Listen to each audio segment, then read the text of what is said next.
I ran Starlink side by side against fiber internet for 30 consecutive days. I tracked every speed test, every latency reading, every outage, every upload session, and every gaming session. And here is the honest answer to the question everyone is asking. Can Starlink replace fiber in 2026? For some of you, yes. For others, absolutely not. And the difference comes down to one thing that nobody talks about clearly enough. Stay with me because this is the most honest Starlink versus fiber breakdown you will find anywhere in 2026. Welcome back to Tech Review Vault 24. I am your name. For the past 30 days, I ran Starlink and fiber internet simultaneously at the same location, testing both services under identical conditions, same time of day, same devices, same applications. Today, I am giving you the complete, honest results. Speeds, latency, upload performance, gaming, video calls, 4K streaming, reliability, and the real-world scenarios where each service wins and loses. Subscribe for a new Starlink video every single week. Let us get into the data. Before any numbers, let me explain the fundamental physics difference because it determines every performance gap you are about to see. Fiber internet sends data through glass cables buried underground or strung on poles. Your signal travels from your home to a data center, typically 1 to 20 miles. It travels at nearly the speed of light through glass. Latency is 1 to 10 milliseconds to nearby servers. It is wired. It does not care about weather, sky view, or satellites. It is as close to a direct connection as consumer internet gets. Starlink sends your data 340 miles up to a satellite in low Earth orbit, then back down 340 miles to a ground station, then to the destination server and back the same way. Even traveling at the speed of light, that round trip takes 25 to 50 milliseconds. That is unavoidable physics. SpaceX has improved this dramatically with laser intersatellite links that bypass some ground stations. But the fundamental orbital distance cannot be engineered away. That latency gap, fiber at 1 to 10 milliseconds versus Starlink at 25 to 50 milliseconds, is the single most important number in this entire comparison. Everything else flows from it. Here are my real 30-day speed test averages. Run at the same location, same time of day, across multiple testing sessions each week. Fiber download speeds averaged 891 megabits per second across 30 days. Peak performance hit 942 megabits. Slowest recorded result was 847 megabits. Essentially consistent at near gigabit performance every single day. Starlink download speeds averaged 148 megabits per second across 30 days. Peak performance hit 203 megabits.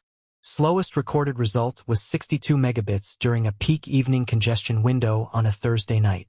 Rural users in low congestion cells are seeing 150 to 200 plus regularly according to Ookla Speed Test Intelligence Q1 2026. Upload speeds, this is where the gap is most dramatic. Fiber delivered symmetrical speeds, 891 megabits upload matching its download. Starlink 2026 testing.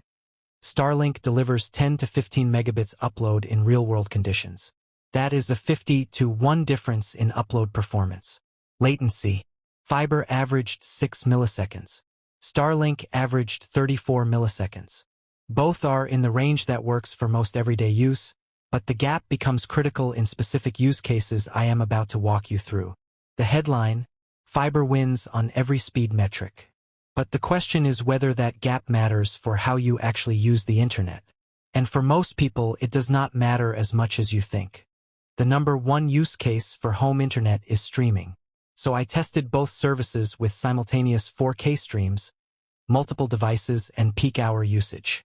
Netflix 4K HDR requires 25 megabits per second. YouTube 4K requires 20 megabits. Disney Plus 4K requires 25 megabits. Even with 3 simultaneous 4K streams running at once, the total bandwidth requirement is under 80 megabits. Starlink averaged 148 megabits download. That means Starlink handles 3 simultaneous 4K streams with headroom to spare every single day of the 30-day test. 0 buffering events were recorded during streaming across the entire test period. Fiber at 891 megabits is obviously more than sufficient. But the point is, for streaming, Starlink's 100 to 200 megabits is already enough. You are not using 891 megabits to watch Netflix. The extra speed fiber provides for streaming is like buying a sports car to drive 30 miles per hour. It is there. You just do not need it for this use case. Streaming verdict: Starlink passes with no issues. For households that primarily stream content, Starlink is a genuine replacement for fiber in terms of actual performance. I work remotely. I took every video call, Zoom, Google Meet, Microsoft Teams, on Starlink for 30 consecutive days. Here is the honest verdict. Zoom requires 3 megabits download and 3 megabits upload for HD video calls. Google Meet requires similar bandwidth. Microsoft Teams recommends 4 megabits each way for HD. Starlink's 148 megabits download and 18 megabits upload is massively above what video calls require. Bandwidth was never an issue for a single moment across 30 days. Latency was occasionally noticeable. At 34 milliseconds average, there is a very slight conversational delay compared to fiber's 6 milliseconds. In everyday Zoom calls, nobody noticed. In fast-paced collaborative discussions with multiple speakers, there were 2 or 3 moments in 30 days where the slight delay caused a minor talking over situation. Dropped calls, 0 across 30 days of testing. Connection stability was excellent for video conferencing throughout the entire period. Remote work verdict: Starlink is a genuine replacement for fiber for video calls, email, cloud document work, and standard remote office tasks. The latency difference is real but imperceptible in most professional contexts. The one exception, if your job involves real-time financial trading, live broadcast production, or any application where milliseconds directly affect outcomes, fiber's 1 to 10 millisecond latency is genuinely necessary. Gaming is where fiber still wins, and I am not going to pretend otherwise. For casual gaming, story-driven games, co-op games, and anything that is not competitive multiplayer, Starlink works fine. I played casual games for hours across 30 days with 0 issues. For competitive gaming, first-person shooters, fighting games, battle royale, the latency gap is real and meaningful. Fiber delivered 6 to 8 milliseconds ping to game servers. Starlink delivered 28 to 45 milliseconds. According to InternetProviders.ai's 2026 analysis, fiber's 1 to 5 millisecond latency gives a genuine competitive advantage in games where reaction time determines outcomes. In competitive play over 30 days, I noticed the Starlink latency in fast-paced scenarios.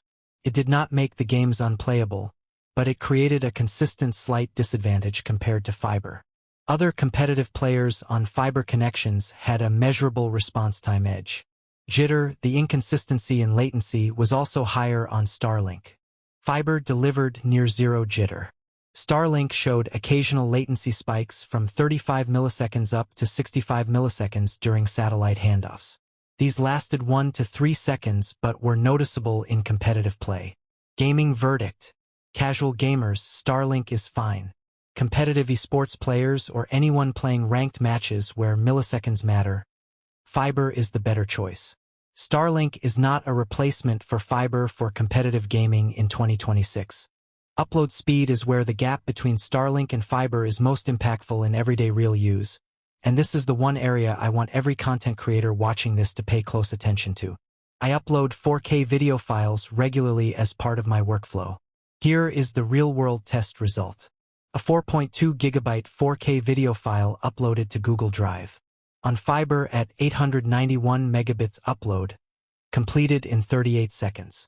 On Starlink at 18 megabits upload, completed in 31 minutes. That is not a minor inconvenience. That is a workflow-defining difference. If you upload video content, large design files, engineering files, or run regular cloud backups of large datasets, Starlink's upload limitation directly affects your productivity every single day. According to SatelliteInternet.com's 2026 analysis, upload speed is where fiber's advantage is most dramatic.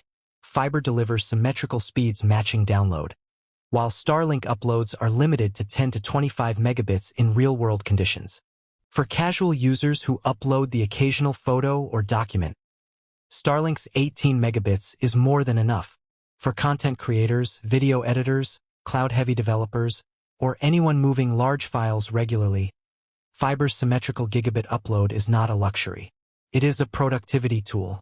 Starlink cannot replace fiber for upload-intensive workflows. Reliability is the question I get asked most about Starlink. Here is exactly what happened over 30 days. Fiber, 0 outages across 30 days. 0 slowdowns. 0 connection drops.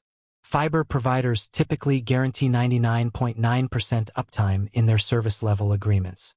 My 30-day test matched that exactly. Starlink, 99.3% uptime across 30 days. There were 3 brief slowdown events during heavy rainfall. Speeds dropped from my 148 megabit average to between 40 and 70 megabits for windows of 5 to 15 minutes. There was 1 outage of 12 minutes during the heaviest rain event of the month. Service restored automatically without any intervention. According to InternetProviders.ai's March 2026 analysis, Starlink real-world uptime is estimated at 99 to 99.5% based on aggregated user reports, with most downtime caused by weather events and satellite handoffs. My 30-day results match that range exactly. What does 99.3% uptime mean in practical terms? About 53 minutes of downtime across a full year. For most household uses, streaming, browsing, video calls, general work, that is genuinely acceptable. Reliability verdict.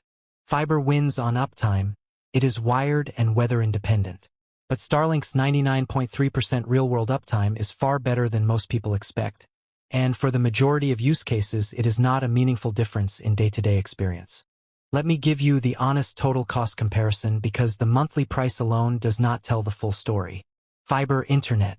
A competitive residential fiber plan averages $60 to $80 a month in 2026. Most fiber providers include equipment at no extra charge, according to SatelliteInternet.com's 2026 analysis. Installation is typically free or included.